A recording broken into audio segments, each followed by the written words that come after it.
తెలంగాణ వార్తలు ఒకటి రెండు చూసిన తర్వాత ఏపీ వార్తలకు వెళదాం. ప్రశ్నిస్తే సంఖ్యలు, హేట్ స్పీచ్ బిల్లుపై దుమారం, సెలెక్ట్ కమిటీకి పంపిన అసెంబ్లీ, భావ ప్రకటన స్వేచ్ఛకు సర్కార్ కళ్లెంపై విమర్శలు, ప్రభుత్వాన్ని ప్రశ్నించినా పోస్ట్ చేసినా తప్పేనా, చనిపోయిన వారి గురించి మాట్లాడితే కేసులు, వ్యక్తులు వ్యవస్థలు గ్రూపులపైన చర్యలు, ప్రధాన మీడియాలో ఆర్టికల్స్ రాసిన అరెస్టులు, కేసులు అరెస్టుల్లో పోలీస్ శాఖకు పూర్తి స్వేచ్ఛ, 7 ఏళ్ల జైలు శిక్ష, 50,000 వరకు జరిమానా. ఇది రేవంత్ రెడ్డి గారి ప్రభుత్వం. ఓ పక్క కాంగ్రెస్ అధిష్టానం ఏమో బీజేపీ మీద విమర్శలు చేస్తూ ఉంటే ఇటువంటి వాటి మీద ఇక్కడ తెలంగాణలో కాంగ్రెస్ ప్రభుత్వం ఇట్లాంటి బిల్లు తీసుకురావటం అయితే నాకు కూడా ఆశ్చర్యంగానే ఉంది.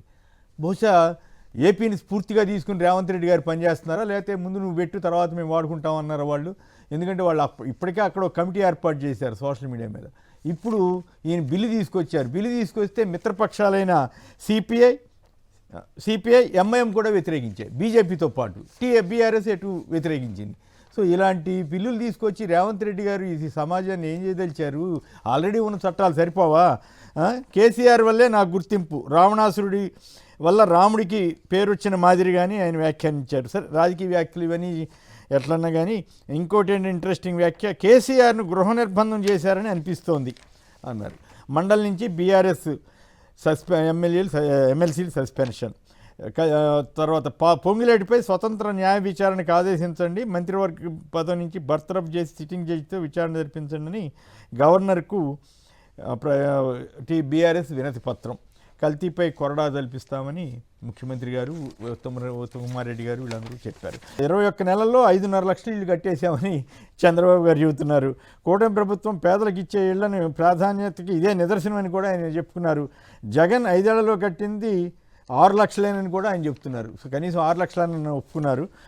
అట్లాగే దీని మీద సాక్షిలో వచ్చిన కథనం, టీట్కో ఇళ్లలోనూ కీర్తి చోరుడు, బాబు హోంకరింపులు, రాష్ట్రంలో 21 నెలల్లో ఒక్క ఇంటికి స్లాబ్ వేయని చంద్రబాబు సర్కార్, పట్టాలపై 2019-20లో నిర్మించిన ఇళ్ళు ఇవని స్పష్టంగా ముద్రించిన బాబు గప్పాలంటూ కథనాన్ని ఇచ్చారు.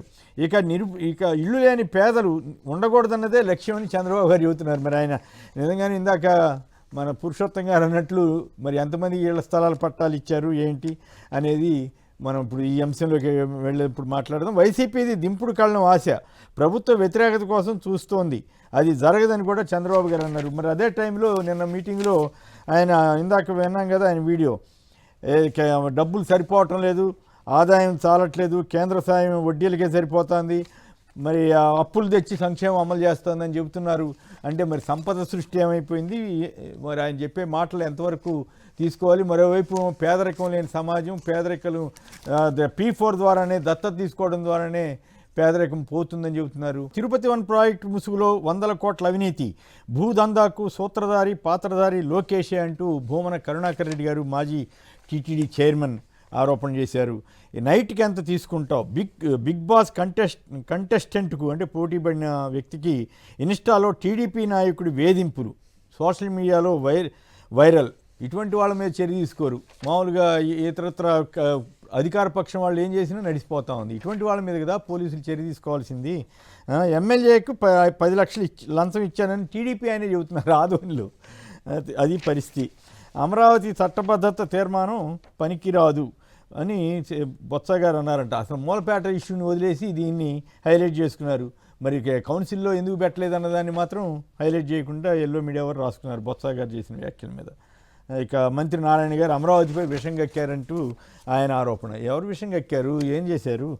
ఇక సోషల్ మీడియాలో కూడా ఇందాక చూసాం కదా, అంబులెన్స్ని ఒక పక్క డ్రోన్ ట్యాక్సీలు తీసుకొస్తామని చెబుతున్న చంద్రబాబు గారి పాలనలో అంబులెన్స్ని పోలీసులు తోయాల్సి వస్తుంది జనం కలిసి అని చెబుతున్నారు. అలాగే గతంలో మినీ అమరావతిగా నంద్యాల 1100 కోట్లతో అభివృద్ధి చేస్తాము, ఇంటింటికి కుళాయి కనెక్షన్ అంటూ లోకేష్ గారు, మంత్రి నారాయణ గారు గతంలో ఇచ్చిన ఉపన్యాసం ప్రకటనని సోషల్ మీడియాలో ఇప్పుడు తిరుగుతున్నారు. అమరావతి సరే, మా మినీ అమరావతి సంగతి ఏంటని వాళ్ళు అడుగుతున్నారు.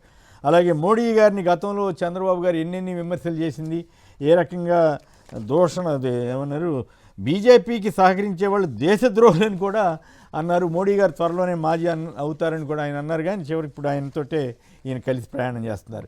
ఎవడరా విజనరీ, విజయవాడలో లులు మాల్ కట్టే స్థలం అమ్మితే 500 కోట్లు వస్తుంది, దాన్ని బ్యాంకులో డిపాజిట్ చేస్తే 145 పైసలు వడ్డీ లెక్కన నెలకు 22,50,000, ఏడాదికి 27 కోట్ల ఆదాయం, 99 ఏళ్ల లీజుకు 23 కోట్లకి 90 చంద్రబాబు ఇచ్చారంటూ ఎవరో లులు మాల్కు సంబంధించి ఒక పోస్ట్ పెట్టారు.